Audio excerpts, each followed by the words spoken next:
Deus, é para trazer Bíblia. Abra comigo a sua Bíblia, por gentileza. Primeira carta de Paulo aos Coríntios, capítulo 4, versos 1 e 2. Vamos compartilhar aqui rapidamente uma palavra nesse período de adoração, de contribuição. 1 Coríntios, capítulo 4, a partir do verso 1, assim diz a palavra de Deus. Assim, pois, importa que todos nos considerem como ministros de Cristo e encarregados dos mistérios de Deus. Ora, além disso, o que se requer destes encarregados é que cada um deles seja encontrado fiel. Apenas até aí. Texto muito importante para nós, do apóstolo Paulo. E no verso 1 do capítulo 4, ele diz que somos pelo menos duas coisas. Primeiro, ele diz que todos nós somos ministros. E isso já acaba com aquela ideia de que alguns afirmam de que o ministro é só o pastor, ministro é só o líder, ministro é somente quem está com o microfone na mão. Não, se você se arrependeu dos seus pecados e pela fé creu na obra redentora de Cristo Jesus, você é um ministro da nova aliança. Amém? Agora, além de ministros, Paulo também vai dizer que nós somos encarregados dos mistérios de Deus. E eu gosto muito dessa palavra, a palavra encarregados, do grego oikonomos, que a melhor tradução para a nossa língua é mordomo. Como assim, pastor? Será que agora eu sou um mordomo? É isso mesmo. Se você tem a sua fé firmada em Cristo Jesus, você é um mordomo do Criador de todas as coisas. Porque tudo pertence a Deus. Só que Deus, na sua infinita graça e soberania, decidiu conceder a cada um de nós a responsabilidade de administrar aquilo que pertence a Ele. Somos mordomos, administradores, encarregados de tudo aquilo que pertence ao Senhor. Então, sabe o tempo que você tem? Na verdade, ele não é seu, ele pertence a Deus. E um dia você vai prestar contas de cada segundo daquilo que você fez com o tempo que Deus te concedeu a responsabilidade de administrar. Sabe, os dons e talentos que você tem não são seus, vieram de Deus e pertencem a Ele. Então é responsabilidade nossa administrar os dons para servir a igreja de Jesus. E inclusive os recursos materiais e financeiros que chegam até você, na verdade também não são seus, pertence ao Senhor, porque tudo é de Deus. Tudo aquilo que somos, tudo aquilo que temos e tudo que viermos a ser pertence ao Senhor. É isso que nos ensina o Salmo de número 24, verso 1, que do Senhor é a terra e a sua plenitude, do Senhor é o mundo e todos os que nele habitam, em tudo é de Deus. Portanto, somos mordomos. Agora, o que me chama a atenção é que no verso 2, Paulo diz: além disso, o que se requer desses encarregados, desses mordomos, é que cada um deles seja encontrado fiel. A pergunta para nós nesta noite, feita pelo apóstolo Paulo, é a seguinte: será que na nossa mordomia cristã temos nos comportado com fidelidade ou infidelidade? Afinal de contas, como é que temos administrado o tempo que temos, os dons que Deus nos concedeu gratuitamente e os recursos que Ele mesmo graciosamente faz chegar aos nossos lares? É uma responsabilidade e um dia nós prestaremos conta de tudo isso que estamos fazendo com aquilo que na verdade não é nosso, mas vem do Criador e pertence a Ele. É por isso que como igreja entendemos que tudo que nós fazemos, seja comida, bebida ou fazer qualquer outra coisa, nós fazemos para a glória de Deus, porque dele, por ele e para ele são todas as coisas. Então que nesta noite, no período da contribuição, você tenha o privilégio e a oportunidade de demonstrar sua adoração e a sua fidelidade na administração daquilo que Deus tem feito chegar às suas mãos, para a glória dele. Amém? Se você puder ficar de pé no seu lugar, vamos adorar ao Senhor em espírito e em verdade.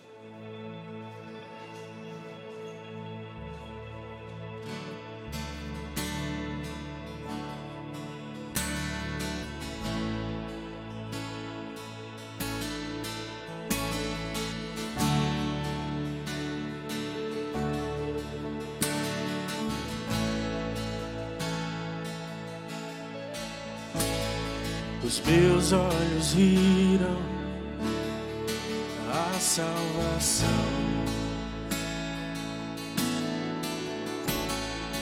luz para o mundo, esperança na terra. E eu não sou mais meu, e eu não sou mais meu. Cristo, tu és a minha canção, trigo esmagado, vinho novo e o pão. E eu não sou mais meu, e eu não sou mais meu. És a fome que me faz cantar, és a sede que me faz beber, és o nome que escuto ao deitar e o olhar que vejo ao amanhecer. E essa é a minha promessa, eu gastarei minha vida pra te coroar.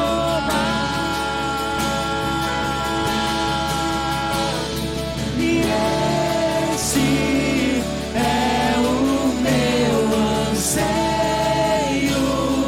o meu amor por ti não será um segredo. És a fome que me faz cantar, és a sede que me faz beber, és o nome que escuto ao deitar e o olhar que vejo ao amanhecer. E essa é a minha promessa, eu gastarei minha vida pra te coroar.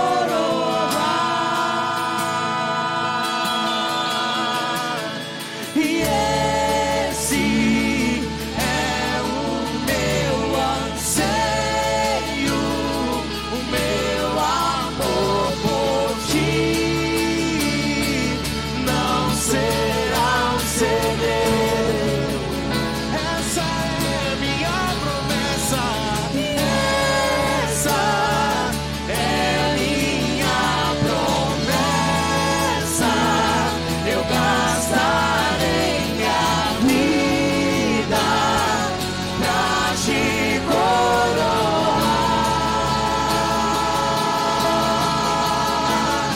E esse é o meu anseio, meu amor por ti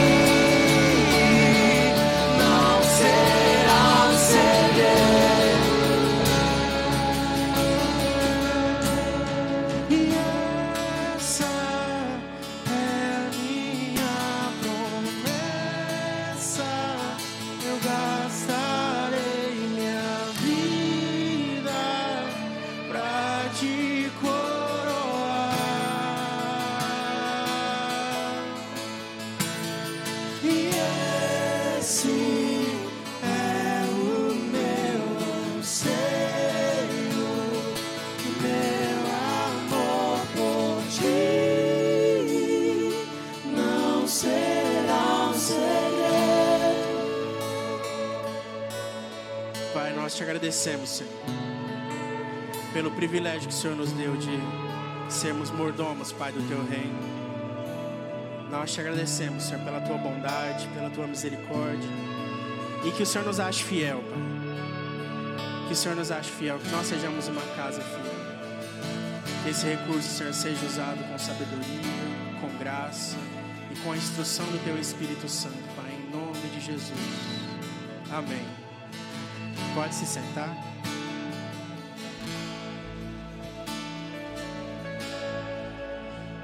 Amém.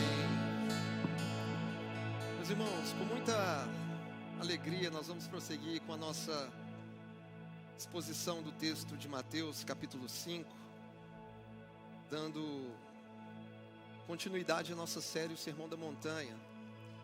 Há 2 domingos nós falamos sobre o problema do adultério.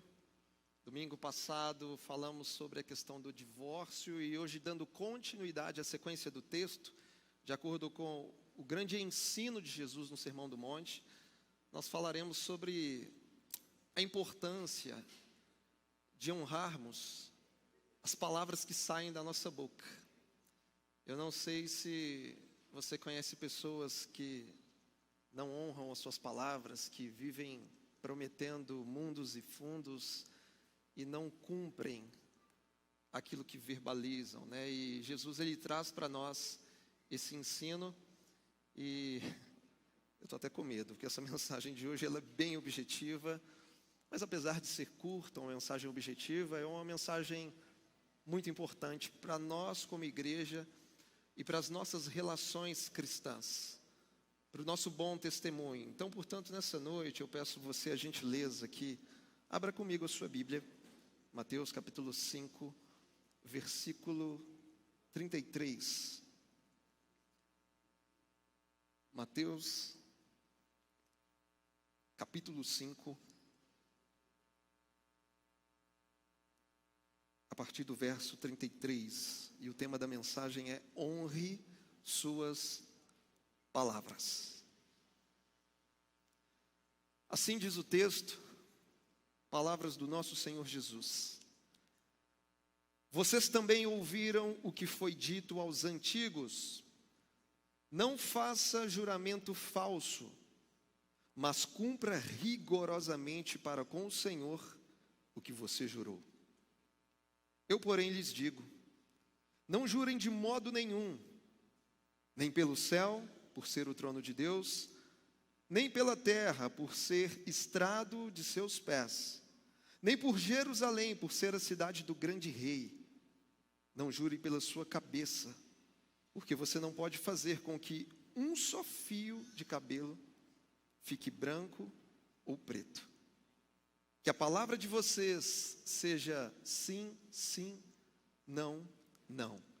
E o que passar disso vem do maligno. Apenas até aí. Peço a você que feche os seus olhos por um instante. Pai, nós te rendemos graças nessa noite por sua palavra que foi lida a toda a igreja.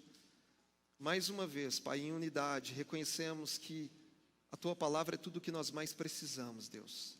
É a verdade que nos confronta, é a verdade que nos consola e a verdade que nos transforma, Deus. E nessa noite nós te suplicamos que o teu Santo Espírito possa aplicar a sua palavra em cada coração que se faz presente nesse lugar, ó Deus. Porque somente o teu Espírito pode nos convencer do pecado, da justiça e do juízo, Pai. E eu te peço que nesta noite o Senhor não permita, Deus, que eu atrapalhe aquilo que o teu Espírito tem para dizer à sua igreja, Pai. Nós cremos que é o Senhor quem faz, é o Senhor quem fala, é o Senhor quem salva, é o Senhor quem traz arrependimento, é o Senhor quem muda corações, Pai. Por isso nós clamamos nessa noite, Pai, manifesta a sua graça em nossas vidas, manifesta a sua presença em nosso entendimento, muda o nosso coração, coloca um guarda à porta dos nossos lábios, Pai, e muda as nossas vidas, Pai, que o nosso caráter seja mais parecido com o seu. E nós sabemos que essa obra não é fruto do esforço humano, mas é obra da sua graça, Pai. É o que te pedimos nessa noite, Jesus. Que o Senhor fique à vontade, Pai, para falar aos corações. É isso que nós te pedimos. Não em nosso nome, mas em nome do teu Filho Jesus e para a sua glória. Amém. Amém. Quantos juramentos você já fez na vida? Você consegue se lembrar de alguns juramentos que você realizou no decorrer da sua trajetória cristã ou não cristã? Enquanto eu preparava essa mensagem durante a semana, eu estava refletindo sobre alguns juramentos que eu fiz no decorrer da vida. Eu me lembro que aos 18 anos, lá em Belo Horizonte, quando eu ingressei nas Forças Armadas, eu fiz um juramento, Leandro, assim como você. Aos 21 anos, quando eu me casei com a Deise, fiz também um juramento de estar ao lado dela, me mantendo fiel, leal, na alegria ou na tristeza, na saúde ou na doença, na gordice ou na magreza, em todo o tempo, até que a morte nos separe. Foi um juramento, um voto solene. Na minha formatura de graduação, eu também fiz um juramento solene. Quando também eu ingressei na Polícia Militar de Minas Gerais, fiz mais um juramento de proteger a sociedade, mesmo com o sacrifício da própria vida. E quando fui ordenado ao ministério pastoral, eu também fiz outro juramento de ser fiel à pregação do Evangelho, fiel à Sagrada Escritura, de me manter fiel servindo a igreja, o corpo de Cristo. Ou seja, ao longo da vida é comum realizarmos muitos juramentos. E o que é um juramento? O juramento é uma forma de validar as nossas palavras. O juramento é uma promessa solene. E toda promessa solene é feita sobre o penhor da boa fé que temos. Toda promessa solene é feita sobre o nosso valor moral que é publicamente reconhecido diante dos homens. Então, juramento é quando você verbalmente firma um compromisso e aqueles que estão te ouvindo são instigados a crer na seguinte premissa: esse homem é um homem de palavra, ele é digno de confiança. Essa mulher é uma mulher de palavra, ela é digna de confiança. E por falar dessa temática de uma forma bem objetiva, nesta noite a gente trabalha com 2 pontos. O primeiro ponto, nós vamos tratar o seguinte: não profane o nome de Deus com falsos juramentos. E o segundo ponto será: honre a Deus com as suas palavras. Então, em primeiro lugar, não podemos profanar o nome do Senhor com palavras falsas, com falsos juramentos. Jesus começa dizendo no verso 33 o seguinte: vocês também ouviram o que foi dito pelos antigos. Não façam juramento falso, mas cumpra rigorosamente para com o Senhor o que você jurou. E de acordo com a cultura dos tempos bíblicos, os juramentos geralmente envolviam o nome de Deus.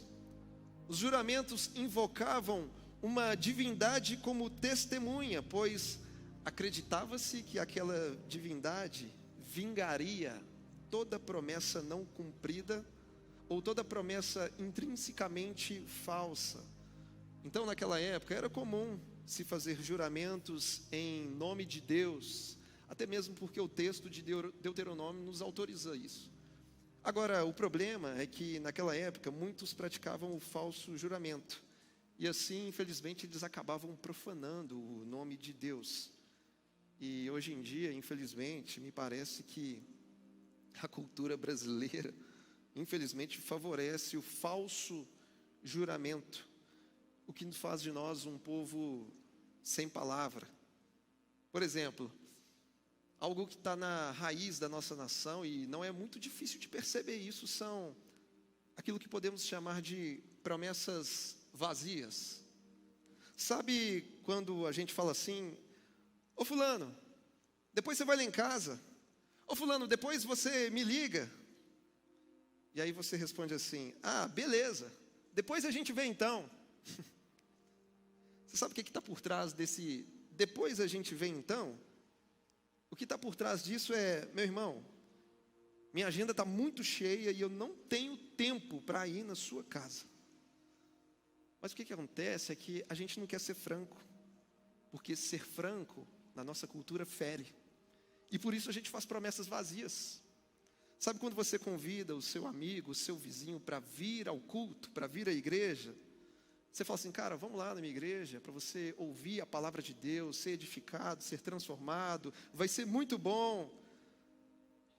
Aí o seu amigo diz para você assim: cara, depois a gente vê, depois eu vou lá. Mas por dentro dele, ele está pensando assim: cara, eu não acredito no seu Deus, eu não quero nada com o seu Deus. Só que ele não te fala nisso. Então o que ele diz? Ah, beleza, um dia eu apareço lá. Sabe o que é isso? Promessa vazia. Por quê? Porque ser franco fere. Na nossa cultura brasileira, ser franco é sinônimo de ser rude. Então, para criar um ambiente gostoso, de amizade, a gente fala coisas da boca para fora. Um dia eu apareço, um dia, se der, a gente combina. Porque as promessas vazias estão enraizadas em nossa cultura. E a gente, desde pequeno, já aprende a fazer esses juramentos, né, com um dedinho cruzado, a mão para trás, né? Quantas das vezes eu fiz isso para minha mãe? Eu falei: mãe, eu juro que eu nunca mais vou dormir sem tomar banho. Eu juro, mãe, que não vou fazer mais isso, né? E isso a gente vai aprendendo, infelizmente, desde pequeno. É por isso que, devido a esse contexto cultural, é que frequentemente as pessoas não acreditam nas outras. E com isso, elas usam frequentemente a seguinte expressão: eu juro por Deus. E por que usam essa expressão? Porque nós somos um povo sem palavra, um povo de promessas vazias. Então eu tenho que ficar falando, não, diante de Deus, eu juro por Deus, para ver se alguém acredita naquilo que nós estamos falando. É por isso que existem políticos que fazem suas promessas e não cumprem. É por isso que existem médicos, juristas, parlamentares, profissionais de segurança pública que fazem os seus votos e não cumprem. É por isso que existem maridos e esposas que fazem seus juramentos matrimoniais e não cumprem. Por quê? Porque esse é um pecado que se popularizou nas raízes da nossa cultura nacional. Então, o que eu digo para a igreja essa noite é: cuidado com as suas promessas. Cuidado com aquilo que sai da sua boca. Cuidado com os seus juramentos.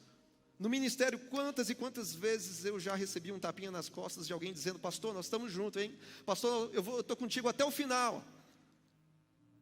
E hoje eu olho, onde estão essas pessoas? Não sei, sinceramente eu não sei onde elas estão. Por isso eu repito: cuidado com as suas promessas. Cuidado com a sua palavra empenhada. Cuidado com os seus juramentos.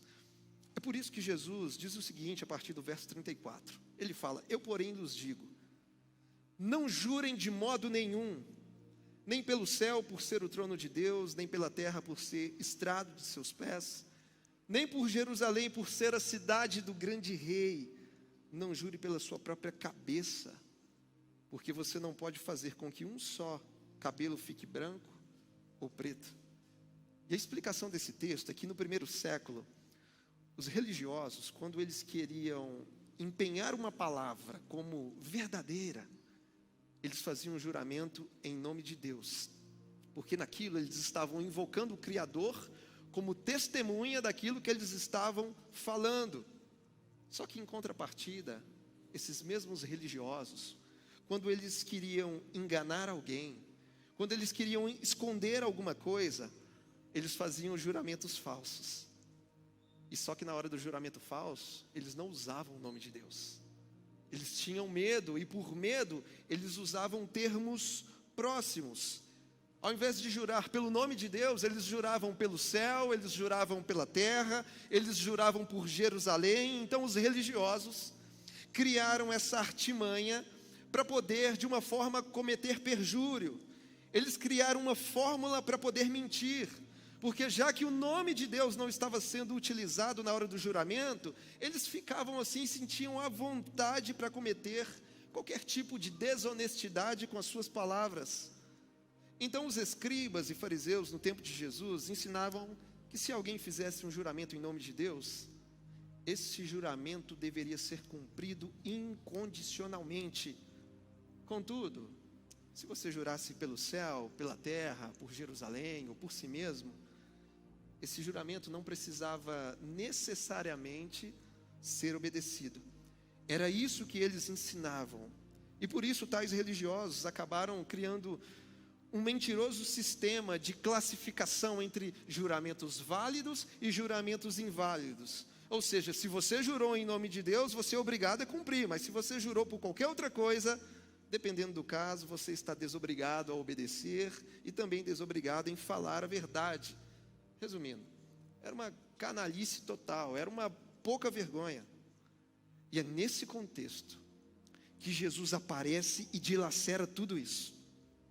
Jesus interfere e acaba com todo esse subterfúgio de manipulação da verdade. E ele nos diz: não jurem de modo nenhum. E por que ele diz isso? Porque todo juramento que você fizer, o Deus Santo vai estar envolvido. Ainda que o nome de Deus não seja pronunciado, Ele sempre estará presente e envolvido como testemunha desse juramento. Porque se você jurar pelo céu, Jesus diz que o céu é o trono de Deus. Se você jura pela terra, a terra é onde Deus descansa os seus pés. Se você jura por Jerusalém, lá é a cidade do grande rei dos reis. E se você jura pela sua própria vida, saiba que quem sustenta a sua vida é o Criador de todas as coisas. Ou seja, você não tem controle do céu, mas Deus tem. Você não tem controle da terra, mas Deus tem. Você não tem controle de Jerusalém, mas Deus tem. Você não consegue controlar a sua própria vida, mas a sua vida está guardada nas palmas da mão do Criador de todas as coisas, porque tudo é dele. Portanto, todo juramento que você fizer, o Deus Santo estará envolvido, porque tudo pertence a Ele. Até se você jurar pela sua mãe, a sua mãe pertence a Deus. Até se você jurar pelos seus filhos, os seus filhos pertencem a Ele, porque tudo é de Deus, porque dele, por meio dele, para Ele são todas as coisas. E não existe 1 centímetro no universo que não pertença ao Senhor. O que precisamos entender é que todo juramento envolve o nome de Deus, porque tudo é dele, e Ele está sempre presente para testemunhar aquilo que sai da nossa boca. Então toda palavra que você libera é sempre uma palavra dita diante de Deus. Ainda que você não pronuncie o nome dele, porque tudo é dele.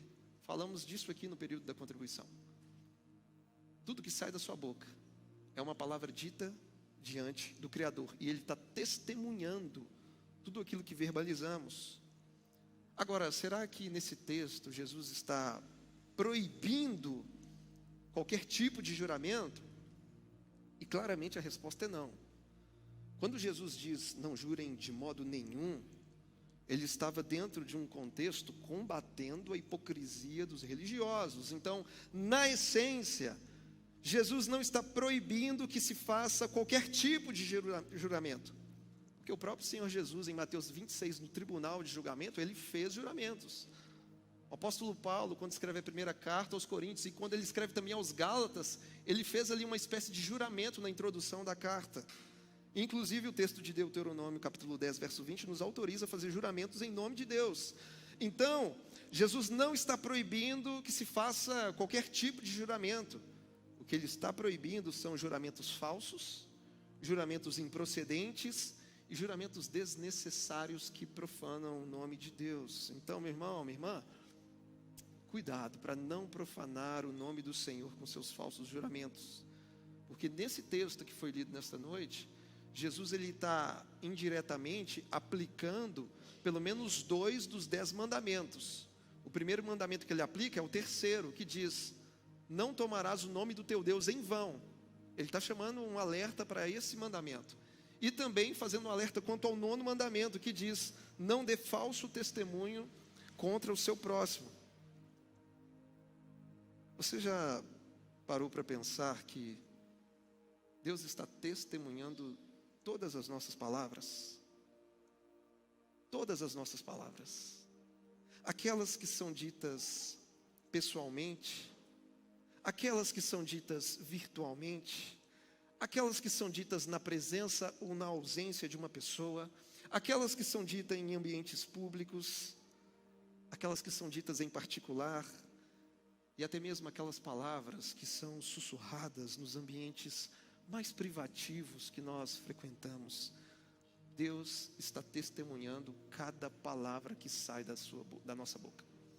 Não é à toa que a Escritura diz no Novo Testamento que um dia nós prestaremos contas a Deus de tudo aquilo que nós verbalizamos, de tudo aquilo que nós falamos. Portanto, meu irmão, não faça falsos juramentos, não faça juramentos improcedentes e desnecessários que profanam o nome de Deus. E em segundo lugar, eu creio que o Espírito Santo nos ensina a honrar palavras empenhadas, porque o nosso compromisso é com a verdade. É por isso que Jesus, no verso 37, ele diz que a palavra de vocês seja sim, sim, não, não. O que passar disso vem do maligno.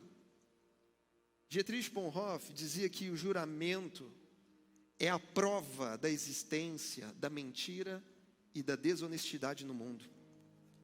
Porque se não houvesse possibilidade de mentir, não haveria necessidade de ninguém fazer qualquer tipo de juramento.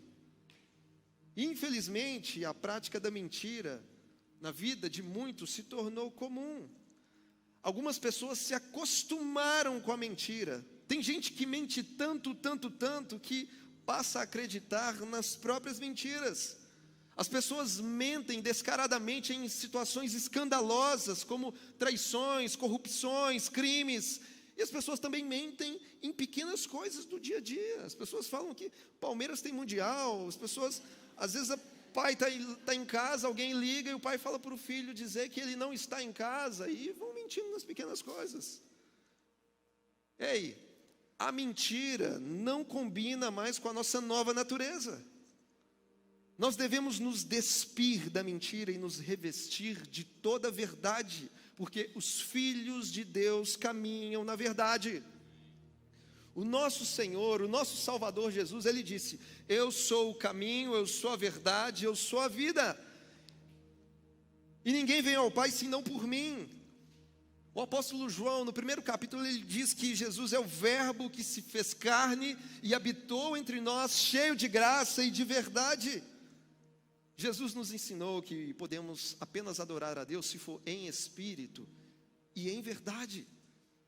Quando a gente migra para as cartas do apóstolo Paulo, ele nos ensina que o amor não se alegra com injustiça, mas se alegra com a verdade. E esse mesmo Paulo vai dizer que nós não podemos nada contra a verdade, senão em favor da verdade. Escrevendo aos Efésios, Paulo diz: por isso, deixando a mentira, que cada um fale a verdade com o seu próximo, porque somos membros do mesmo corpo. Existe uma história muito conhecida de São Tomás de Aquino, lá do século XIII, que diz que quando ele estava estudando a sua Bíblia, de repente um colega de seminário o chamou e disse o seguinte: Tomás, vem aqui para fora. Vem, Tomás, venha ver, tem uma vaca voando aqui fora, Tomás. E Tomás de Aquino imediatamente saiu correndo para tentar ver essa suposta vaca que estava voando. E ele saiu, começou a olhar para o alto, procurando, ele não estava achando, não viu nada à sua volta, e com isso seus amigos começaram a rir, começaram a zombar dele, e eles diziam: ah, Tomás, como que alguém pode ser tão insensato ao acreditar que uma vaca é capaz de voar? E aí então, naquele contexto, Tomás de Aquino respondeu: eu prefiro acreditar que uma vaca está voando do que acreditar que um cristão seja capaz de mentir. Se Jesus abomina a falsidade e o engano, nós também precisamos abominar toda mentira, todo engano, toda falsidade. Portanto, honre as suas palavras. Que a sua palavra seja sim, sim, não, não. E o que passar disso vem do maligno. Entenda uma coisa, para o cristão, jurar deveria ser desnecessário. Porque o nosso sim deveria significar sim. E o nosso não deveria significar não. E o que passa disso vem do maligno. Porque, de acordo com João, o maligno, ele é o pai da mentira. O que passa disso não está firmado na verdade.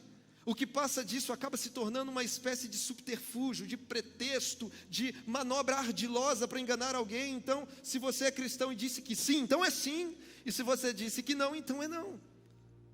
O que Jesus está nos ensinando é que o juramento, para nós, se torna desnecessário quando há verdade e sinceridade em nossas relações. As nossas conversas devem ser tão honestas e o nosso caráter tão verdadeiro que não vamos necessitar de nenhum outro recurso para que as pessoas acreditem em nós.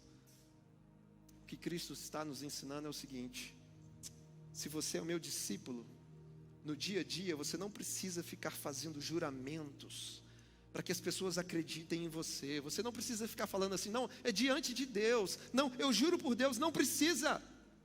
Porque a verdade deve estar na nossa boca. Então aprenda a honrar as suas palavras. Se você disse que é, então é. Se você disse que vai fazer, então faça. Se você prometeu algo a alguém, então cumpra. Honre as suas palavras, porque melhor do que um mar de juramento são as gotas de integridade contida nas palavras que saem da nossa boca.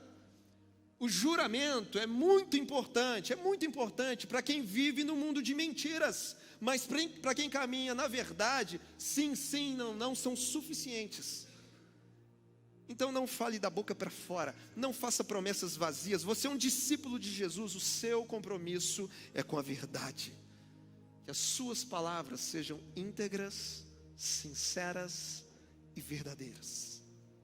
Entenda isso.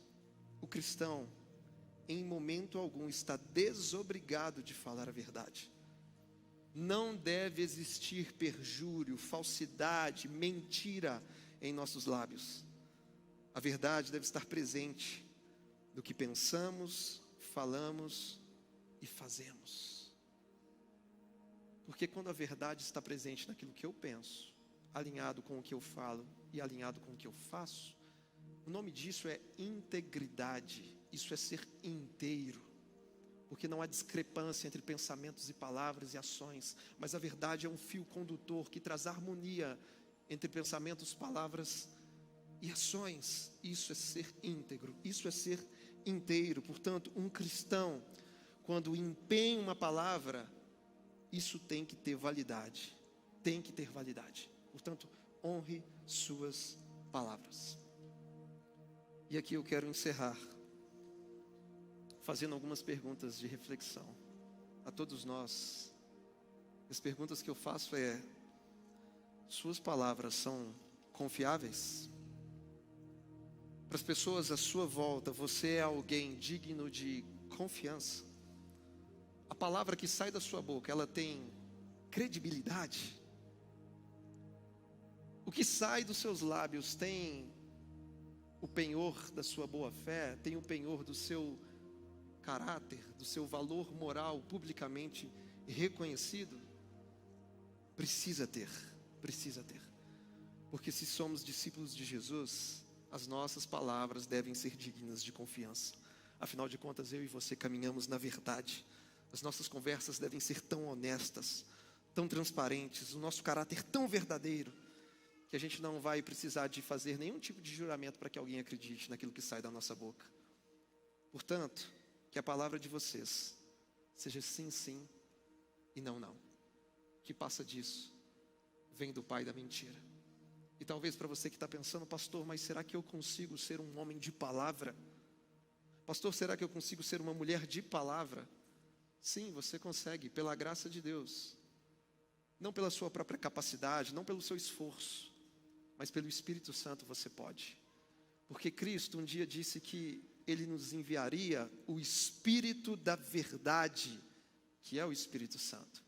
E se você já se arrependeu dos seus pecados e confiou na obra redentora do Evangelho, esse Espírito da verdade agora habita dentro de você. Então, pelo Espírito da verdade, pelo Espírito Santo de Deus, Ele sim, quando você estiver cheio dele, Ele toma seus pensamentos, Ele toma suas palavras e Ele toma suas ações com a verdade, porque Ele é o Espírito da verdade. Somente cheios desse Espírito, de fato, as pessoas vão acreditar daquilo que sai dos nossos lábios. Seremos homens e mulheres de palavra para a glória do nosso Deus. Só assim honraremos tudo aquilo que sai dos nossos lábios. E que esse seja o nosso desejo. Mas para isso você precisa se encher desse Espírito. Porque na sua força não vai. Somos falhos.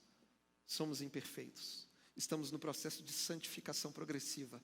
Mas o Espírito Santo de Deus, ele não tem falhas. Ele não é imperfeito. Ele pode todas as coisas, inclusive transformar o seu coração, transformar a sua vida, transformar os seus pensamentos e mudar as suas palavras para a glória de Deus. Você crê nisso? Então fique de pé no seu lugar e feche os seus olhos. Senhor, a sua palavra foi lida nessa noite, Deus. E nós te pedimos que o Espírito da verdade nos livre de todo engano, de toda falsidade nas palavras empenhadas. Que o Senhor nos livre daquele comportamento de meias verdades. Não. Pai, nos toma pela mão, Senhor. Transforma o nosso entendimento. Inunda o nosso coração com a sua verdade, com o seu poder e com a vida que emana do Senhor, Pai. Que a verdade do Senhor venha governar os nossos lares. Eu te peço, ó Deus, por cada lar representado nessa noite, Pai, que a verdade do Senhor seja inegociável dentro da nossa casa, Pai. No relacionamento entre cônjuges, no relacionamento entre pais e filhos, que a verdade seja como um escudo, Pai, nas nossas casas. Que a tua verdade, ó Deus, seja como um troféu na vida da sua igreja, nas nossas relações, ó Pai. Que possamos entender que melhor é falar a verdade do que ficar ocultando alguma coisa. Porque nós não podemos nada contra a verdade, senão em favor da verdade. Ainda que venhamos nos sentir desconfortáveis em alguns momentos, ó Deus, mas que a verdade sempre vem em primeiro lugar, ó Deus. Mas reconhecemos, Pai, que sem o Teu Espírito nós não conseguimos, Jesus. Sem o Teu Espírito nós quebramos promessas. Sem o Teu Espírito nós quebramos alianças. Sem o Teu Espírito nós não honramos aquilo que sai das nossas bocas. Por isso nessa noite nós te pedimos, Pai, nos faz transbordar do Teu Santo Espírito, ó Deus. Até o ponto em que as pessoas não vão exigir de nós mais nenhum tipo de juramento, porque a integridade, o seu caráter vai ser nítido nas nossas relações, nos nossos comportamentos, Pai. E assim o Senhor vai ser glorificado, ó Deus. Eu te peço, ó Pai, que o Senhor nos ajude, que o Senhor nos transforme, que o Senhor renove o nosso coração, que o Senhor mude o nosso entendimento a partir da sua verdade, Pai. Que a gente não abra mão da sua verdade e que tudo seja para a sua glória, Deus. Em nome de Jesus. Em nome de Jesus. Em nome de Jesus. Vamos adorar o Senhor. Olhos viram a salvação,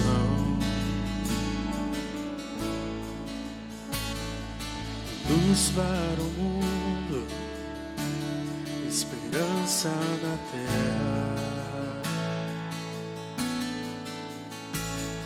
E eu não sou mais meu, e eu não sou mais meu.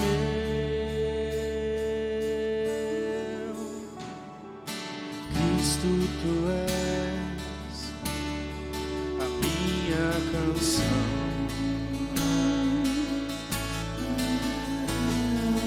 Trigo esmagar, o vinho novo e o pão. E eu não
ti não será um segredo. És a fome que me faz cantar. És a sede que me faz beber. És o nome que escuto ao deitar e o olhar que vejo ao amanhecer. E essa é a minha promessa. Eu gastarei minha vida pra te coroar.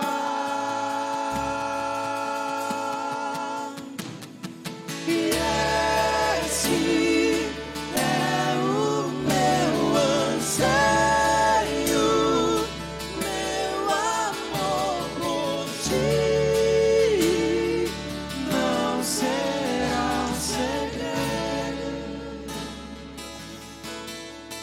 Essa é a nossa promessa. E essa promessa é feita pelo poder do Espírito Santo que em nós habita. A promessa de gastar a nossa vida, de cada minuto do nosso dia, para a glória de Deus Pai. Porque nós vivemos para a glória dele, não apenas aos domingos, mas todos os dias, até que ele venha, até que ele volte. E que o nosso coração seja encharcado dessa verdade. Que possamos honrar ao Senhor nas nossas relações, assumindo o compromisso de sempre dizer a verdade. Quem está disposto a isso aqui essa noite? Amém. Pelo Espírito de Deus você pode. Fale a verdade com seu irmão. Agora, tem uma dica infalível para você. Você deve sempre falar a verdade em amor. Isso faz toda a diferença.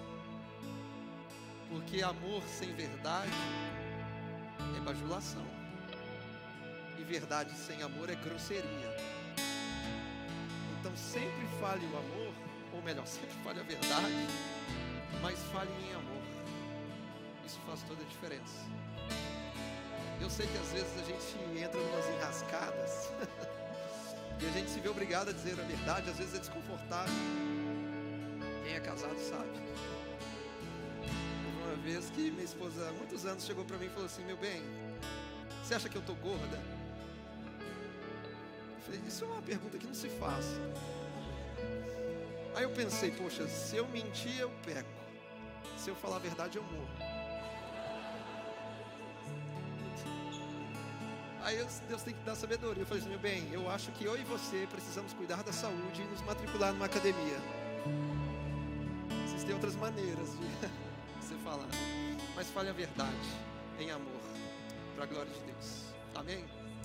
Que o amor do Pai, a graça de Deus Filho, que a comunhão do Espírito da verdade, o Espírito Santo de Deus, seja sobre as nossas vidas hoje e até a volta de Jesus. Vá em paz, tenha uma semana abençoada para a glória de Deus.